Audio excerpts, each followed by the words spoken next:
On Monday, we talked about artificial intelligence. Since then, one question has kept coming up. If AI needs all this electricity, who's actually going to build the infrastructure and who's going to pay for that? Today's story isn't really about AI software, it's about electricity. Because artificial intelligence doesn't run on ideas, it doesn't run on dreams, it runs on electricity. And it needs a lot more of it than most people realize. Earlier this week, Reuters reported that the White House is moving to expand its ratepayer protection pledge so American families don't end up paying for the enormous electrical infrastructure needed to support the AI boom. Reuters says the expanded effort would include utilities, governors, lawmakers, data center developers tied to the system serving roughly 80% of all of the electricity delivered to American homes and businesses. At the same time, earlier this week, ERCOT reaffirmed its summer outlook, warning that Texas could reach record electricity demand as temperatures remain high across the state. Which means the real story today is actually much bigger than AI. Can Texas power America's AI future without making life more expensive for the people who already live here? I'm Kyle Grimshaw, and this is the Texas Market Brief.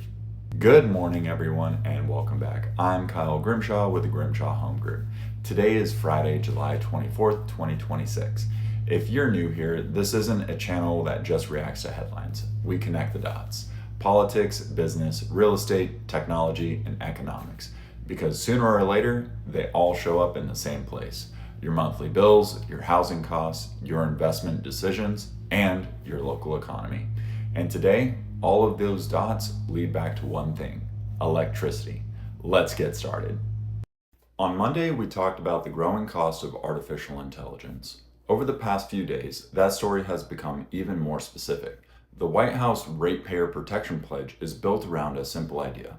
If AI companies want massive amounts of electricity, they should help pay for the power plants, transmission upgrades, and infrastructure required to serve them, instead of pushing those costs onto homeowners, renters, and small businesses. And that's the key point. This debate is not really whether AI is good or bad, it's about who is going to pay for the growth. Because growth is not free, somebody always pays. If electricity demand rises fast enough, somebody has to fund new generation, new substations, new transmission, new grid upgrades. The White House pledge says participating companies should build, bring, or buy the power they need to pay for delivery upgrades and even pay for the infrastructure whether they fully use the electricity or not. That is designed to keep ordinary households from absorbing the cost of private expansion. That is a very different conversation from AI is exciting. This is the part where AI stops being a technology story and starts becoming an infrastructure story. And once it becomes an infrastructure story, Texas moves right to the center of it. If you've lived in Texas for a while, you've probably heard the name ERCOT, usually during a heat wave or a winter storm, or one of those weeks when everyone starts wondering whether the grid can handle what's coming next. But a lot of people still aren't exactly sure what ERCOT does. First, ERCOT stands for the Electric Reliability Council of Texas. It's a nonprofit corporation that operates the state's electrical grid, managing the flow of power to more than 27 million Texas customers and balancing supply and demand across 90% of the state's electrical load. Still have questions? Here's the simple version. ERCOT manages the flow of electricity across most of Texas. Think of it like an air traffic controller for the grid.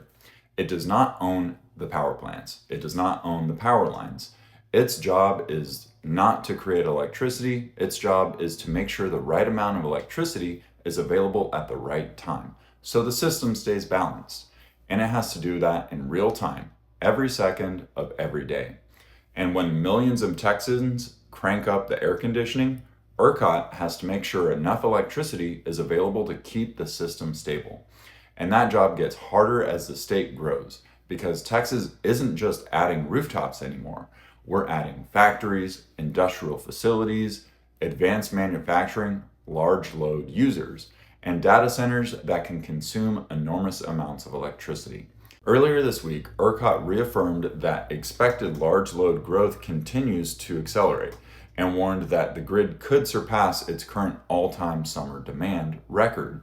That's why power is no longer just a utility issue, it's an economic development issue, a housing issue, a business issue, and increasingly, a political issue too.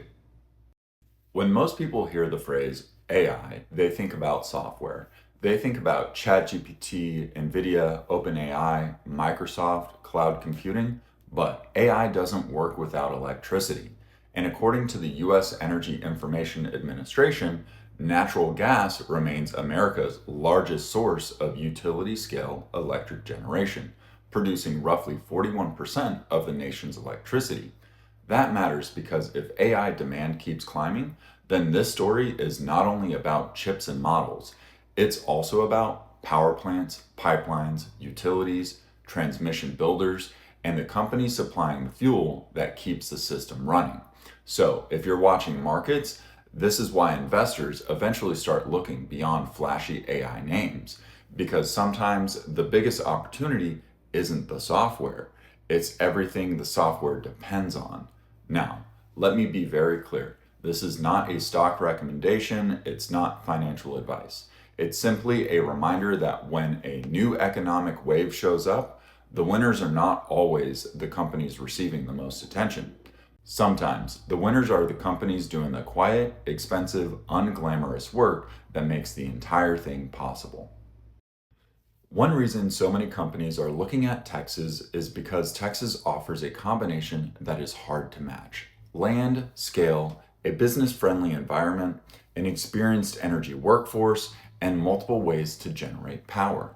This is a serious advantage, but it also comes with a serious responsibility because growth only works long term if people already living here can still afford to live here. And this is where the story gets real. The Texas Tribune reported that there are at least 248 planned data center projects across Texas. It also reported that ERCOT has received requests totaling roughly 439 gigawatts of future load demand, about 5 times larger than the grid's current all-time peak demand.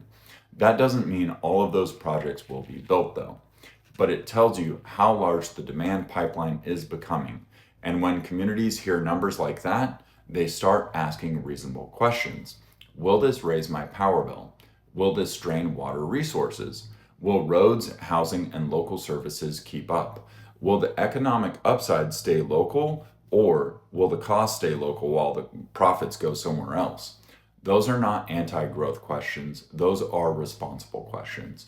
Those are the questions every serious growth state has to answer. And how Texas answers them may determine whether it becomes the center of America's AI economy or simply the first place everybody rushed into before the real trade-offs became obvious. Here's what I've been thinking about. For years, people talked about the digital economy like it was weightless, like everything important was happening on the screen. But the next phase doesn't feel digital anymore. It feels physical. Power plants, pipelines, transmission lines, construction, manufacturing, skilled labor, industrial build out. So yes, AI matters, but I think the bigger story is this. The next chapter of AI won't be won only by the companies building the smartest software. It will be also won by the states, utilities, and industries capable of supplying the electricity, infrastructure, and skilled workforce that software depends on.